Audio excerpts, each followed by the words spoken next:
ವೀಕ್ಷಕರೇ, ನಿಮಗೆ Tom Holland ಗೊತ್ತಲ್ವಾ? ಇವರು ಹಾಲಿವುಡ್ ನ ಈಗಿನ ಸುಪ್ರಸಿದ್ಧ ಹೀರೋ. 2012ರಲ್ಲಿ ಇವರು ಯಾವುದೋ ಒಂದು ಸಿನಿಮಾ ಪ್ರೀಮಿಯರ್ಗೆ ಬಂದಿದ್ರು. ಆಗ ಇವ್ರಿಗೆ ನೀವು ಸೂಪರ್ ಹೀರೋ ಆಗುವುದಾದರೆ ಯಾವ ಪಾತ್ರದಲ್ಲಿ ನಟಿಸೋದಕ್ಕೆ ಇಷ್ಟಪಡ್ತೀರಾ ಅಂತ ಕೇಳಿದಾಗ ಆ ಪ್ರಶ್ನೆಗೆ ಒಂದು ಕ್ಷಣ ಕೂಡ ತಡ ಮಾಡದೆ ಅವರು ಸ್ಪೈಡರ್ ಮ್ಯಾನ್ ಆಗಿ ನಟಿಸೋದಕ್ಕೆ ಇಷ್ಟಪಡ್ತೀನಿ ಅಂತ ಹೇಳಿದ್ರು. ಆಗಿನ ಇವರು ಈ ಸ್ಪೈಡರ್ ಮ್ಯಾನ್ ಚಿತ್ರಗಳ ಸರಣಿಗೆ ಆಯ್ಕೆಯಾಗಿರಲಿಲ್ಲ. ಆದ್ರೆ ಕಾಕತಾಳೀಯ ಎನ್ನುವಂತೆ ಮುಂದೆ 4 ವರ್ಷಗಳ ನಂತರ 2016ರಲ್ಲಿ ಬಂದಂತಹ ಹಾಲಿವುಡ್ ನ ಕ್ಯಾಪ್ಟನ್ ಅಮೆರಿಕಾ ಸಿವಿಲ್ ವಾರ್ ಸಿನಿಮಾದಲ್ಲಿ ಅವರು ಮೊದಲ ಬಾರಿಗೆ ಸ್ಪೈಡರ್ ಮ್ಯಾನ್ ಪಾತ್ರದಲ್ಲಿ ನಟಿಸ್ತಾರೆ. ಇದು ಬಂದ ನಂತರ ಮುಂದೆ ಒಟ್ಟು 6 ಸ್ಪೈಡರ್ ಮ್ಯಾನ್ ಚಿತ್ರಗಳ ಸರಣಿಯಲ್ಲಿ ಅವರು ಸೂಪರ್ ಹೀರೋ ಆಗಿ ನಟಿಸ್ತಾರೆ. ಹಾಗೂ ವಿಶ್ವ ಪ್ರಸಿದ್ಧ ಫುಟ್ಬಾಲ್ ಆಟಗಾರರಾದಂತಹ ಪ್ಯಾಟ್ರಿಕ್ ಮ್ಯಾಹೋಮ್ಸ್ 2020ರಲ್ಲಿ ಫಿಫಾ ಫುಟ್ಬಾಲ್ ಕಪ್ ಅನ್ನ ಗೆಲ್ತಾರೆ. ಇವರು ವಿಶ್ವಕಪ್ ಫುಟ್ಬಾಲ್ ಅನ್ನ ಗೆಲ್ಲುವಂತ ಮೊದಲೇ 2013ರಲ್ಲಿ ಇದನ್ನ ಪ್ರೆಡಿಕ್ಟ್ ಮಾಡಿದ್ರು. ಟ್ವಿಟರ್ ನಲ್ಲಿ ಆಗ ಅವರು ಒಂದು ಪೋಸ್ಟ್ ಅನ್ನ ಹಾಕಿದ್ರು. ಅದರಲ್ಲಿ ಏನಿತ್ತು ಅಂದ್ರೆ ಡಿಸ್ನಿ ವರ್ಲ್ಡ್ ಗೆ ಹೋಗಲಿದ್ದೇನೆ ಅಂತ ಹಾಕಿದ್ರು. ಅವರು ಹೇಳಿದಂತೆ 7 ವರ್ಷಗಳ ನಂತರ ನಿಜಕ್ಕೂ ಇದು ನಡೆದಿತ್ತು. ಇನ್ನು ಮೇಗಾನ್ ಸ್ಟಾಲಿಯನ್ ಎಂಬ ಈ ಪ್ರಖ್ಯಾತ ಗಾಯಕಿ 2014ರಲ್ಲಿ ಒಂದು ಟ್ವೀಟ್ ಮಾಡಿದ್ರು. ಅದರಲ್ಲಿ ಆಕೆ ನಾನು ಈ ಒಂದು ಕ್ಷೇತ್ರದಲ್ಲಿ ಟಾಪ್ ಸ್ಥಾನಕ್ಕೆ ಬರೋದಕ್ಕೆ ನನಗೊಂದು ಟೀಮ್ ನ ಅವಶ್ಯಕತೆ ಇದೆ ಅಂತ ಆಕೆ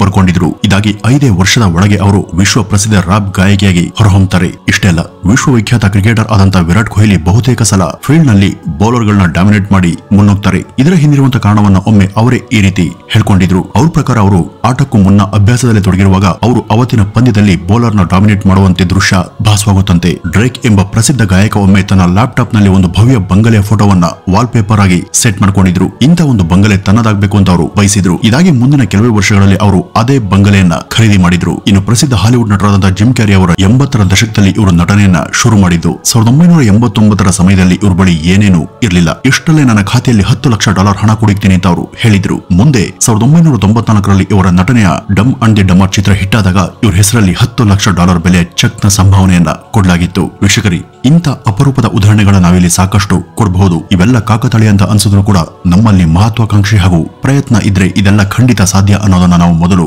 ಅರ್ಥ ಮಾಡ್ಕೊಳ್ಬೇಕು. ಇಲ್ಲಿ ನಮಗೆ ಗೊತ್ತಿಲ್ಲ ಹಾಗೇನೆ ಲಾ ಆಫ್ ಅಟ್ರಾಕ್ಷನ್ ಅನ್ನೋದು ನಮ್ಮ ಆಲೋಚನೆ ಹಾಗೂ ಕೆಲಸಗಳ ಸುತ್ತ ಕೆಲಸ ಮಾಡ್ತಾ ಇರುತ್ತೆ. ನೀವು ಬಡವರಾಗಿನೋ ಅಥವಾ ರೋಗಿಯಾಗಿಯೋ ಇಲ್ಲಾಂದ್ರೆ ಯಾವುದೇ ಯಶಸ್ಸನ್ನ ಬಯಸದೆ ನಿರುತ್ಸಾಹಿಯಾಗಿ ಇರಬೇಕು ಅಂತ ಅನ್ಕೊಂಡ್ರೆ ಅದು ನಿಮ್ಮ ಹಣೆ ಬರಹ. ಆಗ ನೀವು ಅದೇ ಸ್ಥಿತಿಯಲ್ಲೇ ಇರ್ತೀರಾ. ಆದ್ರೆ ನೀವು ಬದಲಾಗಬೇಕು ಅಂತ ಅನ್ಕೊಂಡ್ರೆ, ಯಶಸ್ವಿ ಆಗ್ಬೇಕು ಅಂತ ಅನ್ಕೊಂಡ್ರೆ, ಸುಖವಾಗಿರೋದಕ್ಕೆ ಬಯಸಿದ್ರೆ ಹಾಗೂ ಆರೋಗ್ಯದಿಂದ ಇರಬೇಕು ಅಂತ ಬಯಸಿದ್ರೆ ನೀವು ಆ ರೀತಿ ಆಗೋದಿಕ್ಕೆ ಯಾರು ಮತ್ತು ಯಾವುದು ಕೂಡ ನಿಮ್ಗೆ ಅಡ್ಡಿ ಮಾಡೋದಿಲ್ಲ. ಅದು ಸಂಪೂರ್ಣ ನಿಮ್ಮ ಕೈಯಲ್ಲಿ ಇರುತ್ತೆ. ಇದನ್ನೇ ಲಾ ಆಫ್ ಅಟ್ರಾಕ್ಷನ್ ಅಂತ ಕರೆಯೋದು. ನಿಮ್ಗೆ ಯಾವ್ದಾದ್ರು ಒಂದು ದಕ್ಕಲೇಬೇಕು ಅಂತ ನೀವು ನಿರ್ಧರಿಸಿದ್ರೆ ಅದಕ್ಕಾಗಿ ನಿಮ್ ಜೊತೆ ಇಡೀ ಬ್ರಹ್ಮಾಂಡನೇ ನಿಮ್ಮ ಪರವಾಗಿ ಹೋರಾಟವನ್ನ ಮಾಡಿ ಅದನ್ನ ನಿಮ್ಗೆ ಸಿಗುವಂತೆ ಮಾಡುತ್ತೆ ಎಂಬ ಒಂದು ನಂಬಿಕೆ ಇದೆ. ಇಲ್ಲಿ ನೀವು ಏನನ್ನ ಬಯಸ್ತೀರಾ ಹಾಗೂ ಅದರ ಬಗ್ಗೆ ಎಷ್ಟು ಸೀರಿಯಸ್ ಆಗಿದ್ದೀರಾ ಅನ್ನೋದಷ್ಟೇ ಮುಖ್ಯ. ನಿಮ್ಮ ಆಲೋಚನೆಗಳು, ಆಸೆ, ಆಕಾಂಕ್ಷೆಗಳು ಇಲ್ಲಿ ಸಕಾರಾತ್ಮಕವಾಗಿ ಇರಬೇಕು. ನಾನು ಜೀವನದಲ್ಲಿ ಸೋತ್ ಹೋದ್ರೆ, ನನಗೆ ನಷ್ಟ ಉಂಟಾದ್ರೆ, ಈ ಒಂದು ಬಿಸ್ನೆಸ್ ಫ್ಲಾಪ್ ಆದ್ರೆ, ಫೇಲ್ಯೂರ್ ಆದ್ರೆ ಎಂಬ ನೆಗೆಟಿವ್ ಯೋಚನೆಗಳಿಂದ ಮೊದಲು ನಾವು ದೂರ ಇರಬೇಕು. ಯಾಕೆಂದ್ರೆ ನೀವು ಯಾವುದರಲ್ಲಿ ನಂಬಿಕೆಯನ್ನು ಇಟ್ಟಿರ್ತೀರೋ ಅದನ್ನೇ ಬ್ರಹ್ಮಾಂಡ ನಿಮಗೆ ಸಿಗುವಂತೆ ಮಾಡುತ್ತೆ. ನನಗೆ ನಷ್ಟ ಕಟ್ಟಿಟ್ಟ ಬುದ್ಧಿ ಅಂತ ನೀವು ಸದಾ ಯೋಚಿಸಿದ್ರೆ ನಿಮ್ಗೆ ಕೊನೆಯಲ್ಲಿ ಸಿಗೋದು ಅದೇನೆ. ಇಲ್ಲಿ ಎಲ್ಲದಕ್ಕೂ ಕೂಡ ಒಂದು ಫ್ರೀಕ್ವೆನ್ಸಿ ಅನ್ನೋದು ಇರುತ್ತೆ. ಗಾಳಿ, ಬೆಳಕು, ಬೆಂಕಿ, ಪ್ಲಾಸ್ಟಿಕ್, ಕಟ್ಟಿಗೆ, ಕಬ್ಬಿಣ, ಪೆನ್, ಪೇಪರ್, ನೀರು, ಮೊಬೈಲ್, ಹವಾಮಾನ ಹಾಗೂ ಮುಖ್ಯವಾಗಿ ನಿಮ್ಮ ದೇಹ. ನೀವು ಯೋಚಿಸುವಂತ ನಿಮ್ಮ ಆಲೋಚನೆಗಳಿಗೂ ಕೂಡ ಅವುಗಳದೇ ಆದಂತ ಫ್ರೀಕ್ವೆನ್ಸಿ ಇರುತ್ತೆ. ಕ್ವಾಂಟಮ್ ಮೆಕ್ಯಾನಿಕ್ಸ್ ಪ್ರಕಾರ ಅದು ತರಂಗಗಳ ಸಮೂಹ ಅಥವಾ ವ್ಯೂಹ ಅಂತ ಈಗ ಪ್ರೂವ್ ಆಗಿದೆ. ಈಗ ಉದಾಹರಣೆಗೆ ಒಂದು ಅಯಸ್ಕಾಂತಕ್ಕೆ ಅಂಟಿಕೊಳ್ಳುವ, ಸೆಳೆದುಕೊಳ್ಳುವಂತ ಗುಣ ಇದೆ. ಆದ್ರೆ ಇದು ಕಟ್ಟಿಗೆ, ಗಾಜು, ತಾಮ್ರ ಹೀಗೆ ಎಲ್ಲದಕ್ಕೂ ಅಂಟಿಕೊಳ್ಳಲ್ಲ. ಇದು ಅಂಟಿಕೊಳ್ಳೋದು ಉಕ್ಕಿಗೆ ಮಾತ್ರ. ಯಾಕೆಂದ್ರೆ ಅಯಸ್ಕಾಂತ ಹಾಗೂ ಉಕ್ಕಿನ ಫ್ರೀಕ್ವೆನ್ಸಿ ಒಂದೇ ಆಗಿರೋದ್ರಿಂದ ಇಲ್ಲಿ ಫ್ರೀಕ್ವೆನ್ಸಿ ಒಂದೇ ಇರುವಂತ ಎಲ್ಲವೂ ಕೂಡ ಒಂದನ್ನೊಂದು ಸೆಳೆಯುತ್ತೆ. ಸೋನಿ ಸ್ಪೀಕರ್ ಮೊಬೈಲ್ನ ಬ್ಲೂಟೂತ್ಗೆ ಕನೆಕ್ಟ್ ಆಗುತ್ತೆ. ಅದೇ ತರಹ ನಿಮ್ಮ ತಲೆಯೊಳಗಿನ ಆಲೋಚನೆಗಳು ಕೂಡ ಅವುಗಳ ಫ್ರೀಕ್ವೆನ್ಸಿ ಗಟ್ಟಿಯಾಗಿದ್ರೆ ಬ್ರಹ್ಮಾಂಡ ಅವುಗಳನ್ನ ಎಲ್ಲಿಗೆ ಜೋಡಿಸಬೇಕೋ ಅಲ್ಲಿಗೆ ತಾಂತಾನೆ ಜೋಡಿಸುತ್ತೆ. ನಿಮ್ಮ ಆಲೋಚನೆಗಳು ಹಾಗೂ ಕನಸುಗಳ ಫ್ರೀಕ್ವೆನ್ಸಿ ಪರಸ್ಪರ ಹೋಲಿಕೆ ಆದ್ರೆ ನೀವು ಬಯಸಿದ್ದೆ ನಿಮ್ಗೆ ಸಿಗುತ್ತೆ. ಹಾಗಂತ ಯೋಚನೆ ಮಾತ್ರ ಮಾಡಿ ಅದರ ಪ್ರಯತ್ನ ಮಾಡದೆ ಹೋದಲ್ಲಿ ಇದೇ ರಿಸಲ್ಟ್ ಸಿಗುತ್ತೆ ಎಂಬ ನಿರೀಕ್ಷೆ ಬೇಡ. ಅದು ಆಗೋದು ಇಲ್ಲ. ಯಾವುದೇ ಒಂದು ವಿಷಯದ ಬಗ್ಗೆ ನೀವು ಯೋಚಿಸಿ ಬಲವಾದಂತ ಭರವಸೆನ ಇಟ್ಕೊಂಡ್ರೆ ಅದು ನಿಮ್ಮ ಸುಪ್ತ ಮನಸ್ಸಿನ ಒಳಗೆ ಭದ್ರವಾಗಿ ರಿಜಿಸ್ಟರ್ ಆಗುತ್ತೆ. ಅದಕ್ಕೆ ಬೇಕಾದ ತಯಾರಿ ಕೂಡ ನೀವು ಮಾಡಲೇಬೇಕು. ಆಕರ್ಷಣೆಯ ನಿಯಮ ಮ್ಯಾಜಿಕ್ ಅಲ್ಲ, ಪವಾಡದ ರೀತಿ ಅದು ಪರಿಶ್ರಮವೇ ಇಲ್ಲದ ಹಾಗೆ ನಡೆಯುವಂತದ್ದು ಕೂಡ ಅಲ್ಲ. ಅಲ್ಲಿ ಕ್ರಿಯೆ ಬೇಕೇ ಬೇಕು. ವೀಕ್ಷಕರೇ, ನಾವು ಈ ಒಂದು ವಿಡಿಯೋದಲ್ಲಿ ಹೇಳಿದಂತ ಯಶಸ್ವಿ ವ್ಯಕ್ತಿಗಳಂತೆ ನೀವು ಕೂಡ ಅಂದ್ಕೊಂಡಿದ್ದನ್ನ ಸಾಧಿಸಬೇಕು ಅಂದ್ರೆ ಇಲ್ಲಿ ನಾವು ಕೊಡುವಂತ ಕೆಲವು ಟಿಪ್ಸ್ ಗಳನ್ನ ನೀವು ತಿಳಿಯೋದು ಅವಶ್ಯ. ಅದರಲ್ಲಿ ಮೊದಲನೇದು ನಿಮ್ಮ ಬಯಕೆ ಅಥವಾ ನಿಮ್ಮ ನಿರ್ಧಾರ ಏನಿದೆಯೋ ಅದ್ರ ಬಗ್ಗೆ ಒಂದು ನಿಖರತೆಯನ್ನ ಇಟ್ಕೊಳ್ಳಿ. ನಮ್ಮೆಲ್ಲರಿಗೂ ಕೂಡ ಜೀವನದಲ್ಲಿ ಚೆನ್ನಾಗಿ ಬಾಳ್ಬೇಕು, ಕೈ ತುಂಬ ಹಣವನ್ನ ಸಂಪಾದನೆ ಮಾಡಬೇಕು, ಸೆಟಲ್ ಆಗಬೇಕು ಎಂಬ ಕನಸು ಇದ್ದೇ ಇರುತ್ತೆ. ಆದ್ರೆ ಒಂದು ನಿಶ್ಚಿತ ಗುರಿ ಅಂತ ಇರೋದಿಲ್ಲ. ನಿಮ್ಮ ಗುರಿ ಏನು ಅಂತ ನಿಮ್ಗೆ ಒಂದು ಕ್ಲಾರಿಟಿ ಇಲ್ಲದೆ ಇರುವಾಗ ಬ್ರಹ್ಮಾಂಡ ಹೇಗ್ ತಾನೆ ನಿಮ್ಗೆ ಇಲ್ಲಿ ನೆರವನ್ನ ನೀಡಲು ಸಾಧ್ಯ ಅಲ್ವಾ? ನಾವು ಯಶಸ್ವಿ ಆಗ್ಬೇಕು ಅಂತ ಸಾಕಷ್ಟು ಜನ ಬಯಸ್ತಾರೆ. ಆದ್ರೆ ಇಲ್ಲಿ ಯಶಸ್ಸು ಅಂದ್ರೆ ಯಾವುದು? ಒಂದು ಆಟೋ ರಿಕ್ಷಾವನ್ನು ಓಡಿಸೋದು ಕೂಡ ಕೆಲಸನೇ, ಗಾರೆ ಕೆಲಸ ಮಾಡೋದು ಕೂಡ ಕೆಲಸನೇ. ಅದೇ ತರ ಬರೆಯೋದು, ಓದೋದು, ಟೀಚಿಂಗ್, ಪೊಲೀಸ್ ಇವೆಲ್ಲ ಕೆಲಸಗಳೇ. ಈ ಮಾರ್ಕ್ ಜುಗರ್ಬರ್ಗ್ನು ಒಂದ್ ಕೆಲಸ ಇದೆ, ಎಲಾನ್ ಮಸ್ಕ್ನು ಒಂದು ಕೆಲಸ ಇದೆ. ಅದೇ ರೀತಿ ಇವುಗಳಲ್ಲಿ ನಿಮ್ಮ ಗುರಿ ಯಾವುದು ಎಂಬ ಸ್ಪಷ್ಟತೆ ನಿಮ್ಗೆ ಇರಬೇಕು. ಕೆಲವರಿಗೆ ಜನಪ್ರಿಯರಾಗುವಂತ ಹುಚ್ಚು, ಕೆಲವರಿಗೆ ಕೊನೆಯವರೆಗೂ ಆರೋಗ್ಯದಿಂದ ಇರೋದೇ ಯಶಸ್ಸು ಎಂಬ ಭಾವನೆ ಇರುತ್ತೆ. ಇನ್ ಕೆಲವರಿಗೆ ಸ್ವಂತ ಮನೆ ಕಟ್ಟೋದಾಗಿರಬಹುದು, ಇನ್ನು ಕೆಲವರಿಗೆ ಪ್ರಪಂಚವನ್ನ ಸುತ್ತುವಂತ ಗುರಿ ಇರಬಹುದು, ಇನ್ನೊಂದಷ್ಟು ಜನಕ್ಕೆ ಸೂಕ್ತ ಸಂಗಾತಿಯನ್ನ ಪಡೆಯೋದು ಯಶಸ್ಸಿನ ಹಂತ ಇರಬಹುದು. ಹೀಗಾಗಿ ಮೊದಲು ನಿಮ್ಗೆ ನಿಮ್ಮ ಸಕ್ಸಸ್ ಇವುಗಳಲ್ಲಿ ಯಾವುದು ಎಂಬ ಸ್ಪಷ್ಟತೆ ಬೇಕು. ಹಣವನ್ನ ಸಂಪಾದನೆ ಮಾಡೋದೇ ಯಶಸ್ಸು ಅನ್ನೋದಾದ್ರೆ ಎಷ್ಟು ಹಣ? 10 ಕೋಟಿ, 20 ಕೋಟಿ, 30 ಕೋಟಿ, ಅಥವಾ ಮನೆಯನ್ನ ಕಟ್ಟಬೇಕು ಅಂತ ಅನ್ಕೊಂಡ್ರೆ ಎಷ್ಟು ದೊಡ್ಡ ಮನೆ, ಅದರ ಗಾತ್ರ, ವಿಸ್ತೀರ್ಣ ಎಷ್ಟು? ಕಾರನ್ನ ತೆಗೆದುಕೊಳ್ಬೇಕು ಎಂಬ ಹಂಬಲ ಇದ್ರೆ ಅದು ಯಾವ ಮಾಡೆಲ್, ಯಾವ ಬಣ್ಣ, ಯಾವ ಬ್ರಾಂಡ್, ಎಷ್ಟು ರೇಟ್, ಅದರ ಲುಕ್ ಹೇಗಿರ್ಬೇಕು, ಅದನ್ನ ತಗೊಳ್ಳೋದು ಯಾವಾಗ ಎಂಬ ಬಗ್ಗೆ ನಿಖರತೆಯನ್ನ ಹೊಂದಿರಬೇಕು. ಇದೆಲ್ಲ ಸಾಧ್ಯ ಆಗೋದಕ್ಕೆ ಮೊದಲು ನಿಮ್ಮ ಆಸೆ ಏನು ಅಂತ ಫಿಂಗರ್ ಔಟ್ ಮಾಡಿ ಅದರ ಒಂದು ಸ್ಕೆಚ್ ಅಥವಾ ಪ್ಲಾನ್ ಅನ್ನ ರಚಿಸಿಕೊಳ್ಳಿ. ನನಗೆ ಇದು ಬೇಕೇ ಬೇಕು ಎಂಬ ನಿಖರ ಗುರಿ ಇರ್ಲಿ. ಅದಕ್ಕಾಗಿ ಏನೇನ್ ಮಾಡಬೇಕು, ಯಾವುದನ್ನ ತ್ಯಾಗ ಮಾಡಬೇಕು, ನಾನು ಎಷ್ಟು ಹೊತ್ತು ಕೆಲಸ ಮಾಡಬೇಕು, ಎಲ್ಲಿ ಎಷ್ಟನ್ನ ಇನ್ವೆಸ್ಟ್ ಮಾಡಬೇಕು ಅಂತ ರಿಸರ್ಚ್ ಹಾಗೂ ಸ್ವಪ್ರಯತ್ನ ಎರಡೂ ಇದ್ದಾಗಲೇ ಒಂದಲ್ಲ ಒಂದು ದಿನ ನಿಮ್ಮ ಕನಸು ಸಾಕಾರಗೊಳ್ಳುತ್ತೆ. ಇನ್ನು ಎರಡನೇದಾಗಿ ಬ್ರಹ್ಮಾಂಡ ನಿಮ್ಗೆ ಆಗಾಗ ಎಚ್ಚರಿಕೆಯನ್ನ ಕೊಡುತ್ತೆ. ಅಂದ್ರೆ ನಿಮ್ಮ ಕನಸು ಆಲೋಚನೆಗಳು ಬ್ರಹ್ಮಾಂಡದ ಫ್ರೀಕ್ವೆನ್ಸಿ ಜೊತೆ ಕನೆಕ್ಟ್ ಆದಾಗ ನೀವು ಸ್ವಲ್ಪ ಉದಾಸೀನರಾದರೂ ಕೂಡ ಅದು ಆಗಾಗ ನಿಮ್ಮಲ್ಲಿ ಒಂದಷ್ಟು ರೀತಿಯ ಸೂಚನೆಯನ್ನ ಕೊಡುತ್ತೆ. ಈ ಒಂದು ಸೂಚನೆಗಳು ಮಾತಿನ ರೂಪದಲ್ಲೋ, ಅವಕಾಶಗಳ ರೂಪದಲ್ಲೋ, ವ್ಯಕ್ತಿಯ ರೂಪದಲ್ಲೋ, ಸ್ಥಳದ ರೂಪದಲ್ಲೋ ಅಥವಾ ವಸ್ತುವಿನ ರೂಪದಲ್ಲೋ ನಿಮ್ಗೆ ಅನಿರೀಕ್ಷಿತವಾಗಿ ಎದುರಾಗಬಹುದು. ನೀವು ಸೂಕ್ಷ್ಮ ಗ್ರಹಿಯಾಗಿದ್ದಲ್ಲಿ ಇವುಗಳ ಜಾಡನ ಹಿಡಿದು ಹೊರಟ್ರೆ ನೀವು ಅನ್ಕೊಂಡಿದ್ದನ್ನ ನೀವು ಪಡೆಯೋದಕ್ಕೆ ಇಲ್ಲಿ ಸಾಧ್ಯ. ಯೂನಿವರ್ಸ್ ನೀಡುವಂತ ಸಿಗ್ನಲ್ಗಳಿಗೆ ನೀವು ಆಗೊಮ್ಮೆ ಈಗೊಮ್ಮೆ ಕಿವಿಯಾದ್ರೆ ಸಾಕು, ಮುಂದೆ ನೀವು ನಡೆಸುವಂತ ಪ್ರಯತ್ನಗಳು ನಿಮ್ಮ ಯಶಸ್ಸಿಗೆ ಪೂರಕವಾಗಿರ್ತವೆ.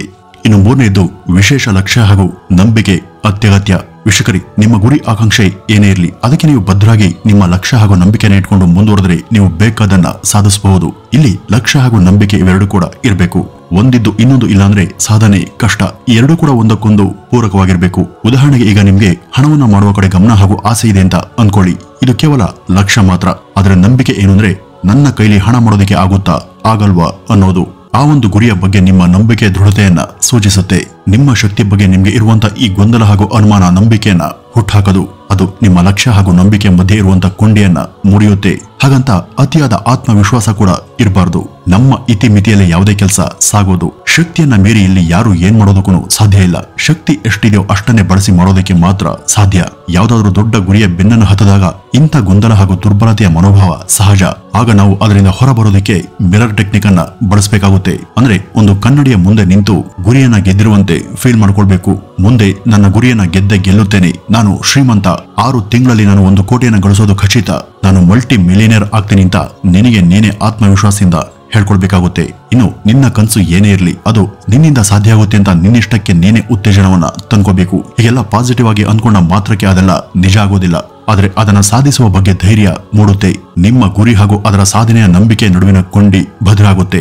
ಇನ್ನು 4ನೇದು, ನೀನು ಗುರಿಯನ್ನ ಸಾಧಿಸುವವರೆಗೂ ಅದನ್ನ ಸಾಧಿಸಿದಂತ ಉನ್ಮಾದತೆಯಲ್ಲಿ ಇರುವ ಹಾಗೆ ನಟಿಸು. ಇದು ಸ್ವಲ್ಪ ನಾಟಕೀಯ ಅಂತ ಅನ್ಸಿದ್ರು ಕೂಡ ಇದು ನಿಮ್ಮ ಸೆಲ್ಫ್ ಇಮೇಜ್ ಬೆಳೆಯುವಂತೆ ಮಾಡುತ್ತೆ. ಈಗ ನಿಮ್ಮ ಗುರಿ ಒಬ್ಬ ಯಶಸ್ವಿ ಬಿಸ್ನೆಸ್ ಮ್ಯಾನ್ ಆಗೋದು ಅಂತ ಅನ್ಕೊಳ್ಳಿ. ಆದ್ರೆ ನೀವಿನ್ನೂ ಕೂಡ ಆಗಿಲ್ಲ. ಆದ್ರೂ ಕೂಡ ದಿನವೂ ನೀವೊಬ್ಬ ಆಂಟ್ರಪ್ರನರ್ ಎಂಬ ಭಾವನೆಯಿಂದ ನಿಮ್ಮ ದಿನವನ್ನ ಶುರು ಮಾಡಿ. ದಿನವಿಡೀ ಅಥವಾ ದಿನದ ಬಹುಪಾಲು ಸಮಯ ಇದೇ ಒಂದು ಭಾವದಿಂದ ಇರಿ. ಒಬ್ಬ ಯಶಸ್ವಿ ಬಿಸ್ನೆಸ್ ಮ್ಯಾನ್ ಅಂದ್ರೆ ಏನು, ಅವ್ರು ಹೇಗಿರ್ತಾರೆ, ಅವರ ಥಿಂಕಿಂಗ್ ಏನು, ಅವರ ಹವ್ಯಾಸ ಏನು, ಅವರ ವರ್ತನೆ ಹೇಗೆ, ಅವರ ಮ್ಯಾನರಿಸಂ ಹಾಗೂ ಆಟಿಟ್ಯೂಡ್ ಹೇಗಿರುತ್ತೆ ಅಂತ ರಿಸರ್ಚ್ ಮಾಡಿ ಅದನ್ನೇ ನಕಲ್ ಮಾಡಿ. ದಿನವೂ ಹೀಗೆ ಮಾಡಿದ್ರೆ ಕ್ರಮೇಣ ನೀವು ಅದೇ ಆಗ್ತೀರಾ. ಇನ್ನು 5ನೇದಾಗಿ, ನಿಮ್ಮ ಡ್ರೀಮ್ ಪೋಸ್ಟರ್ ಒಂದನ್ನ ನಿಮ್ಮ ರೂಮ್ ಅಥವಾ ನೀವು ಮಲಗುವಂತ ಕೋಣೆಯಲ್ಲಿ ಹಾಕೊಳ್ಳಿ. ಎಷ್ಟೋ ಜನ ದಿನನಿತ್ಯದ ಅವರ ದಿನಚರಿ ಕೆಲಸಗಳಿಂದ ಮನೆಗೆ ಬಂದು ಮಲಗುವಂತ ಮುನ್ನ ಏನೇನು ಅಸಂಬದ್ಧ ಯೋಚನೆಗಳನ್ನ ಮಾಡ್ತಾ ಗೊಂದಲದಲ್ಲಿ ಮಲಗ್ತಾರೆ. ದಿನವೂ ಅವರು ಕಾಣುವಂತ ಕನಸುಗಳು ಬೇರೆ ಬೇರೆ. ಹೀಗ್ ಮಾಡೋದ್ರಿಂದ ನಾವು ಏನನ್ನು ಕೂಡ ಸಾಧಿಸೋದಕ್ಕೆ ಸಾಧ್ಯ ಇಲ್ಲ. ನೀವು ನಿಮ್ಮದೇ ಆದಂತ ಗುರಿಗೆ ಬದ್ಧರಾಗಿ ಅದರ ಒಂದು ಇಮೇಜ್ ನಿಮ್ಮ ರೂಮಲ್ಲಿ ನೇತಾಕಿ ನೀವು ದಿನವೂ ಕೂಡ ಮಲಗುವಂತ ಮೊದಲು ಹಾಗೂ ಎದ್ದ ನಂತರ ಅದನ್ನ ನೋಡಿ ಸ್ಫೂರ್ತಿಯನ್ನ ತೆಗೆದುಕೊಳ್ಳಿ. ಅದರಂತೆಯೇ ದಿನ ಪೂರ್ತಿ ಆಲೋಚಿಸಿ ಕೆಲಸ ಮಾಡಿ. ಆಗ ನೀವು ಆ ಒಂದು ಗಮ್ಯವನ್ನ ತಲುಪ್ತೀರಾ. ವೀಕ್ಷಕರೇ, ಸಕ್ಸಸ್ಗೆ ಇಂಥ ಸಾಕಷ್ಟು ಟಿಪ್ಸ್ಗಳು ಮೆಟ್ಟಿಲಿನ ಹಾಗೆ ಕೆಲಸ ಮಾಡ್ತವೆ. ಅವೆಲ್ಲವನ್ನು ಕೂಡ ನಾವು ಅನುಸರಿಸುವಂತ ಅಗತ್ಯ ಇಲ್ಲ. ಇಲ್ಲಿ ಈಗ ಹೇಳಲಾದಂತ ಈ 5 ಸರಳ ಸೂತ್ರಗಳು ನಿಮ್ಮ ಕೈವಶವಾದ್ರೆ ಸಾಕು, ನೀವು ಬಹುಬೇಗ ಯಶಸ್ಸಿನ ಶಿಖರವನ್ನ ಏರಬಹುದು. ಒಂದು ದಟ್ಟ ಕಲ್ಪನೆ ಇಲ್ಲದೆ ನಾವೇನನ್ನು ಕೂಡ ಸಾಧಿಸೋದಕ್ಕೆ ಸಾಧ್ಯ ಇಲ್ಲ ಅಂತ ಪ್ರಖ್ಯಾತ ವಿಜ್ಞಾನಿಯಾದಂತ ಶ್ರೀ ಐಸಾಕ್ ನ್ಯೂಟನ್ ಹೇಳಿದ್ದಾರೆ. ಕಲ್ಪನೆ ಮಾಡ್ಕೊಳ್ಳೋದು ತಪ್ಪಲ್ಲ. ಕಲ್ಪನೆ ಅನ್ನೋದು ಬುದ್ಧಿವಂತ ಮನುಷ್ಯನಿಗೆ ಒಲ್ದಿರುವಂತ ವರ. ಅದನ್ನ ಸರಿಯಾಗಿ ಬಳಸಿದ್ದಲ್ಲಿ ಅವನ ಉನ್ನತಿ ಸಾಧ್ಯ. ವಿಶ್ವದ ಯಶಸ್ವಿ, ಶ್ರೀಮಂತ, ಆರೋಗ್ಯವಂತ ಸುಖಪುರುಷರೆಲ್ಲ ಇದನ್ನೇ ಅನುಸರಿಸಿ ಮೇಲ್ಬಂದಿರೋದು. ವೀಕ್ಷಕರೇ, ನೀವು ಸಾಮಾನ್ಯರಲ್ಲ. ನಿಮ್ಮಿಂದಲೂ ಕೂಡ ಇದೆಲ್ಲ ಸಾಧ್ಯ. ನಿಮ್ಮಿಂದಲೂ ಕೂಡ ಅಸಾಧ್ಯವಾದದನ್ನ ಸಾಧ್ಯ ಮಾಡುವಂತ ಶಕ್ತಿ ಇದೆ ಅಂತ ಹೇಳ್ತಾ ಈ ಒಂದು ವಿಡಿಯೋವನ್ನ ಇಲ್ಲಿಗೆ ಮುಗಿಸೋಣ. ನಮಸ್ಕಾರ.